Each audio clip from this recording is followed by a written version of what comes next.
If there's one thing we've learned about business and life, it's that people are the X factor. They constantly surprise us, both in amazing ways and not so much. We're Ben and Syya, and welcome to the Gnaw on This Business Bites podcast. This show is all about real life things we all deal with every day, how they relate to business, and how to make some sense out of our daily chaos. Welcome to the show.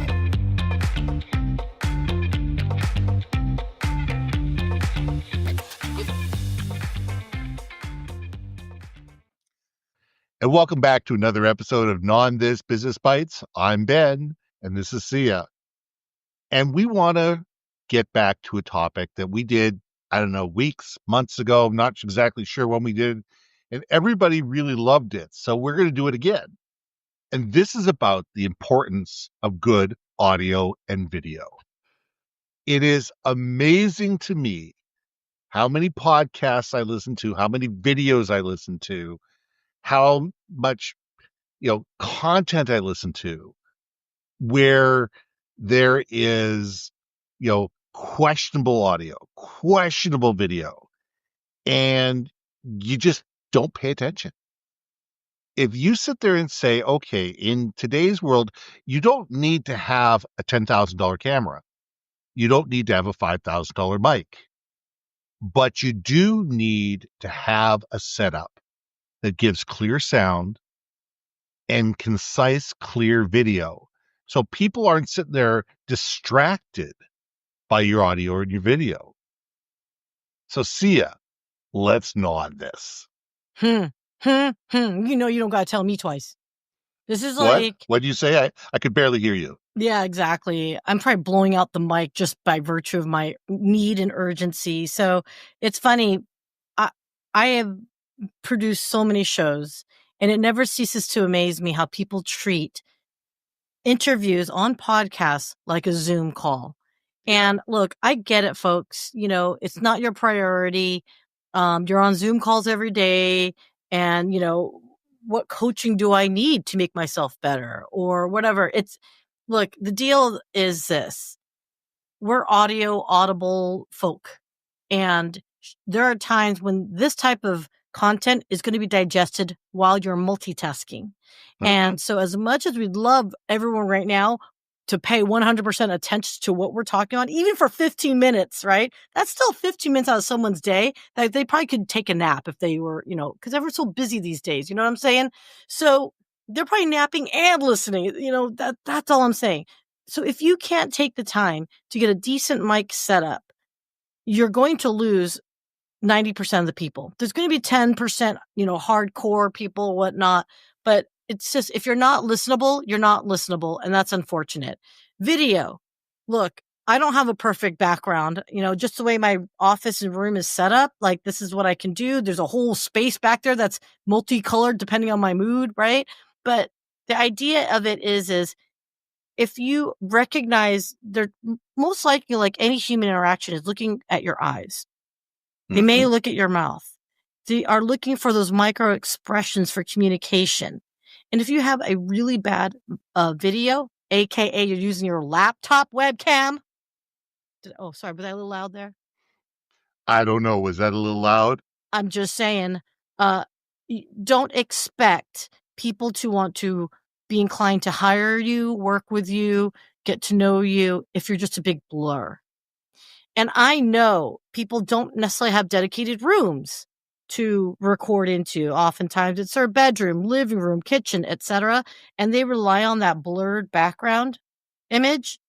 Understand, if your lighting is not proper, you're going to get that weird ghost shadow effect. And again, if you're on a podcast, especially a business-oriented one, it's going to distract them. I promise you. You don't think it's distracting, but I promise you, you've noticed every single time you've talked to someone and they've got this visage behind them shadowing, So yes, I could talk about this. Actually, it's not even it's like rant. It's a Syya rant, people. Sya's having a rant time. So there, that's my... The woman is on her soapbox. I mean, I just look at the simple things that you and I did before we get on board. We have a checklist. Yeah. We have a checklist. Either we do it verbally or we do it, mentally, where we check each other's backgrounds. We check each other's lighting. We make sure that we're using the right mic. I mean, C and I both have two or three different mics, Yeah. and you want to make sure that the right mic is actually recording. I turned off the printer that's right next to me, so it doesn't auto clean right in the middle of the thing. I turned my phone off so it doesn't ring in the middle of the episode. There's little things that you can do that don't take a lot of time, that don't take a lot of effort, and enhance the situation dramatically. I mean, I have a mic that is very much designed. If you're 12 inches away from the microphone, you can't hear it. It just doesn't pick up the sound. That's the way that we've set up the mic. Well, guess what? Every once in a while, my neighbors are mowing their grass. You know, you're not going to hear the mowing of the grass because of the way that I've set up my mic. Or if we start running into this situation where we're doing pre-test and we sit there and say, okay, do you hear anything in the background? So he goes, actually, I can hear the people mowing the grass. Okay, let's wait 10 minutes. Let's hang on 10 minutes because in 10 minutes, they're going to be heading towards the backyard because no offense, our grass isn't that big. But it's a matter of looking at the little things that you can do to be able to do this. I was listening to somebody's TED talk the other day, and my friend uh, Adrian had a TED talk the other day, and it's phenomenal, except for the fact that there's a baby crying in the background, and the audio technician should have had things set up where they could have masked it out, but they didn't. I mean, first of all, the mom get it. I get it. She's one of the participants. She wants to be watching it. But if you've got a fussy little kid and they're recording this thing, no offense, love children dearly, but get the fussy child away from the microphone so they're not, background audio noise in the middle of somebody's TED talk that there's no way now that she can fix for the rest of her life. And she Mhm. spent months working on this thing. So we need to be cognizant that there's little things, even if it's just that Oh, yeah. of a grandfather clock behind you, can be distracting. Look, there are a lot of folks who are wanting to be public speakers, right? Mm-hmm. Keynote speakers who want to get hired. And I find it fascinating that I think those are two different skill sets, two different mediums. Yeah. But at the same time, if you are wanting to do one or the other, they do feed into each other.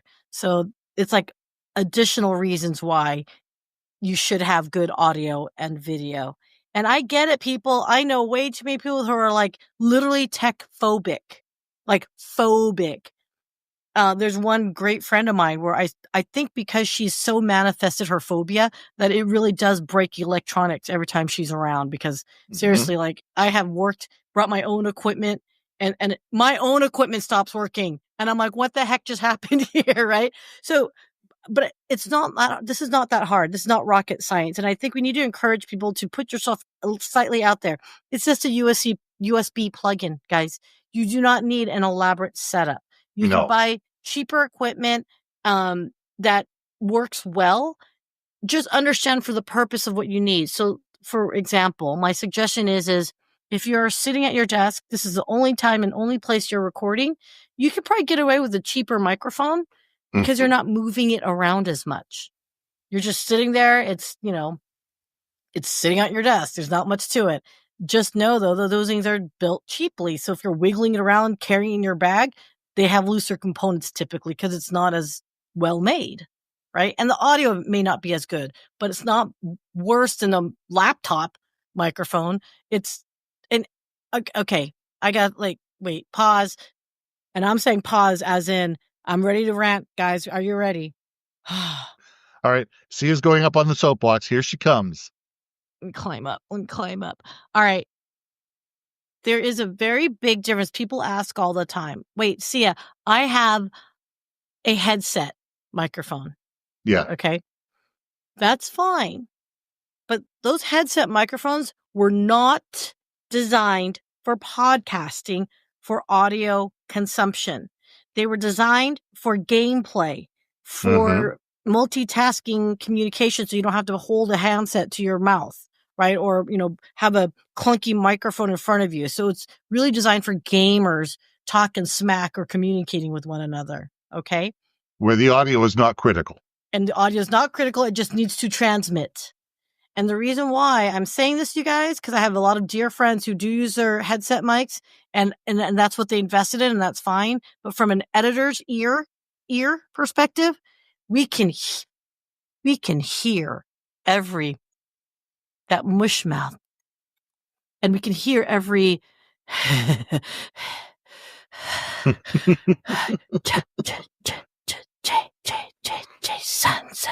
So, just saying, peoples, understand, if you want good audio quality, those headsets, though better quality, I can hear every mouth detail that I ever needed to know. It's like I sometimes feel like when I'm listening to people's podcasts and I have to edit for it, I feel like I'm making out with them because that's how much I hear out of their mouth.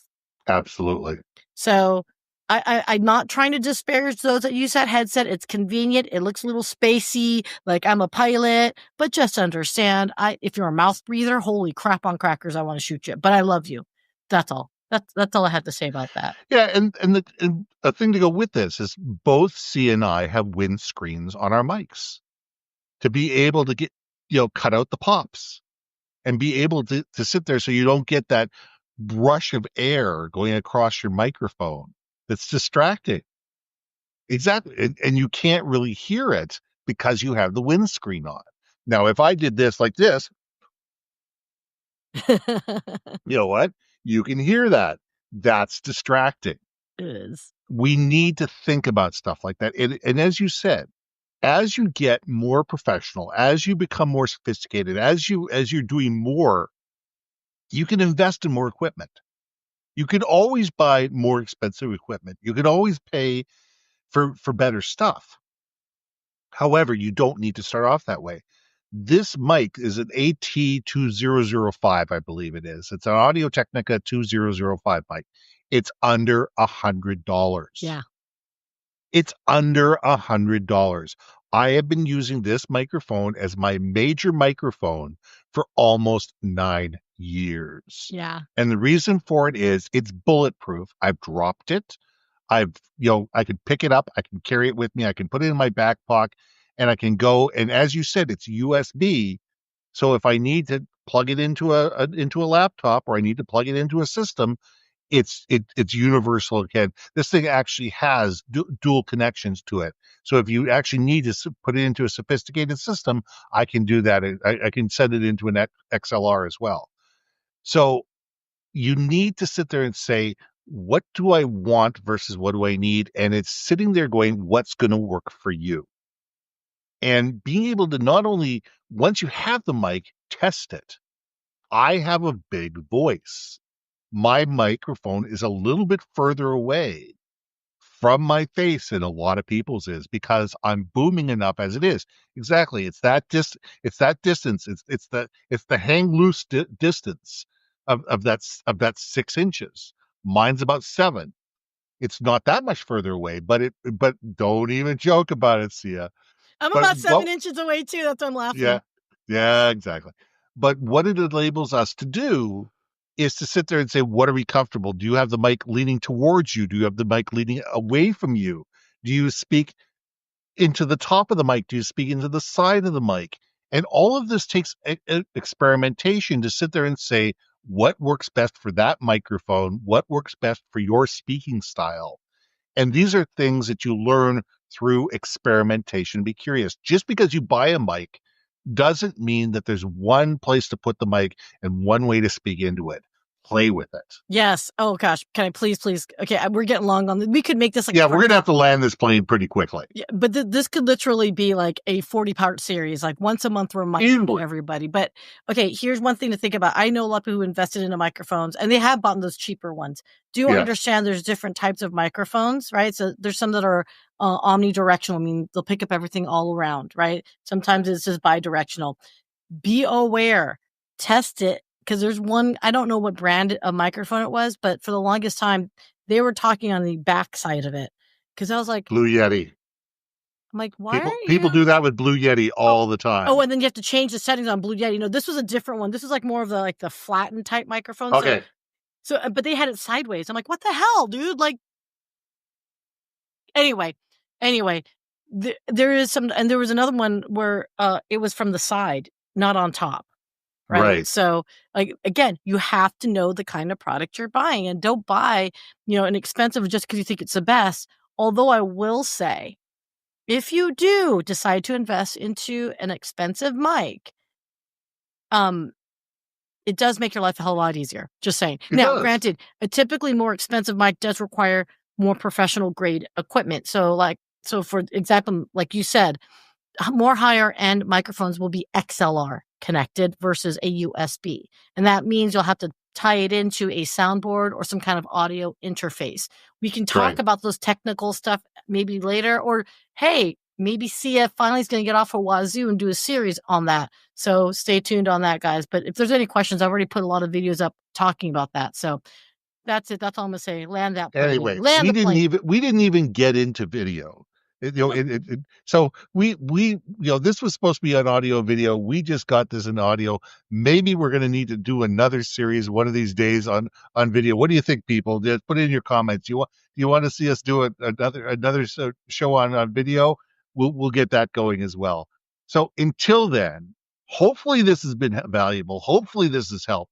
Hopefully this is going to enable you guys to sit there and think about it and become better communicators and be able to be actually listened to because your audio is better. I'm Ben. I'm Syya. And we'll see you soon. Hey. Thanks for listening to another episode of Not On This Business Bites. If you liked what you heard, we most humbly ask that you like, share, and hit that subscribe button. If you want to communicate more effectively within your organization, contact Ben at iambenbaker.com or me at brilliantbeemedia.com.